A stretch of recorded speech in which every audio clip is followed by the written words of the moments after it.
Are you ready to turn your home into a science lab? In today's video, we're diving into 5 amazing science experiments that are not only mind-blowing, but also easy to try at home. Let's spark that curiosity. Our first project brings the cool, calming vibes of a lava lamp to life, using just oil, water, food coloring, and some Alka-Seltzer tablets. Start by filling a glass with oil and water, then add a few drops of your favorite food coloring. Finally, drop in an Alka-Seltzer tablet and watch as colorful blobs of liquid float and sink. So, what's the science here? This experiment teaches us about density and how different liquids interact. The result? A mesmerizing homemade lava lamp. Next up, we have the magic milk experiment. It's all about the surprising way molecules move. Pour some milk onto a plate and add a few drops of food coloring. Now, here's where the magic happens.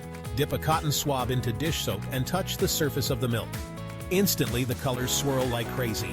What's going on? The soap breaks the surface tension of the milk, causing the molecules to rush around, creating this colorful reaction. Now, how cool were those experiments? Not only are they fun, but they also teach you some amazing scientific principles right in your home. If you try any of these out, be sure to comment below on how it went. And don't forget to like, share, and subscribe for more mind-blowing science content. Thanks for watching, and keep exploring.